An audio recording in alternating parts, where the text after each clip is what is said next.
Udi michamo sapa to jokuoyi donjo ni ot to joge manore gi pala gi bunde to jogi nigi bunde mar AK47. Luoro kod kibaji omako johala mag Goldi e alwora ma Bondo tok kuo marang'enge mageto johala go medore.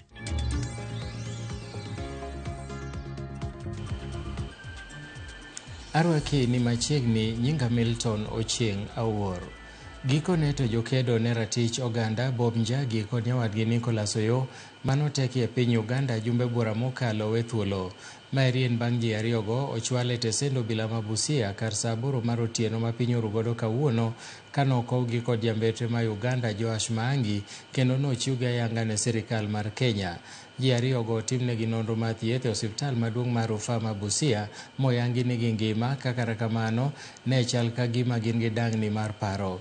Kamishna ma kaunti ma Busia Mwachaunga Chaunga oyanga dieri mar wachno kolero ni ji ariyogo oduogo pacho kae kaluwore gi tudruok makare kind sirikal ma Kenya gi Uganda. Bende Karen Njagi ma en wat Bob Njagi onyiso mor mare kopako sirikal mar Kenya kuom tiyo duto maginyalo mar duoko gi pacho.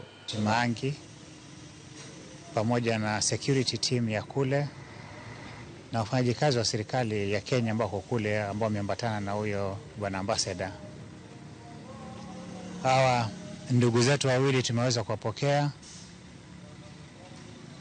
wakiwa katika hali ya afya ambayo imeweza kuthibitishwa na daktari kwamba si mbaya.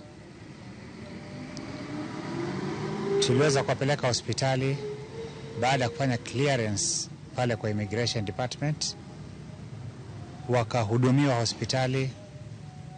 Madaktari wakasema kama wamewa discharge na waweza kurudi nyumbani. Mimi nataka tu kushukuru serikali ya Kenya, sana sana CS, kwa sababu niliona alizungumza jana, hata ingawa wamekaa kwa muda mrefu, lakini vile walivyozungumza na kuchukua hiyo mambo serious ndivyo ndugu zetu wameweza kuachiliwa. So nashukuru kwa sababu ya hao kuachiliwa, wanaonekana wako na afya but they are traumatized, na pia kwa sababu ya kukaa kwa siku nyingi na walikuwa wameteseka kidogo, sasa hawawezi kuzungumza kwa sasa. So kwa sasa pia tunawapeleka for further treatment, na tumepatiwa wakiwa wanatembea. Mimi naweza sema wanatembea. Kuo marang'enge mageto johala mag Goldi osemedore ahinya alwora ma Bondo, gino masani kelo luoro kod kibaji e kind johalago. Jopiny koro dwaro ni tend arita kwe mondo donjre wachno kendo duok arita kwe makare. Kotelnegi kod Ronix Ochieng ma en johala mar Goldi ne giwacho ni johala osebed ka imonjo kinde ka kinde gi jok momanore gi lweny e bwo jumbe ariyo mokalo. Olero ni kata obedo ni gisego lipot e tesendo bila ma Bondo, onge ondamo moramora mosekaw negi mar chik. Owacho ni obila osiko konegi ni mondo gide mana nyuok kapod itimo nonro, kolero ni njore moko timore mana mita 100 kende kowuok e tesendo bila. Nomaye pesa manyalo kare nyalo romo milion 2. Bang'e kapok okawo kata ndalo 3, ng'ato achiel kendo odhi omonje ot saa 2:30 otieno momaye pesa te gi gold manene ge ot. Kane ji obiro yuoro mondo konye, jogi nogoyo bullets 4 e yamo. To distance mar police station gi kuma ne gino timore en kuma chiegni, ma gima dhiero wani onge police mano show up to the scene. Waonge thuolo mar wuotho kwa nyalo wuok ka gi kacha gi cher, kendo wan gi luoro kabisa nikech ang'o, chopo saa 2 kata kapok idhi e odi michamo sapa to jokuoyi donjo ni ot to joge manore gi pala gi bunde to jogi nigi bunde mar AK47.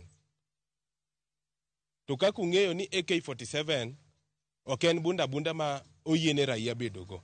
Koro waparo ni gini nyalo riembo investors matimo hala ni ewi Bondo kae. To sama investors gi oseringo to wan wabiro tiyo kanye kata wabiro tiyo gi jomage. Koro wakwayo sirikal ni mondo donje wach ni mondo mi okony weche makoro dhi mbele sani gi, mondo wabed ni waonge jok manyalo luwowa kata wati kod kwe. To wakwayo sirikal mamalo komakore gi sirikal ma Siaya County mondo mi okonywa kaka wan johala matindo, mondo mi gilos nwa changamoto matimorenwa ni mar kuo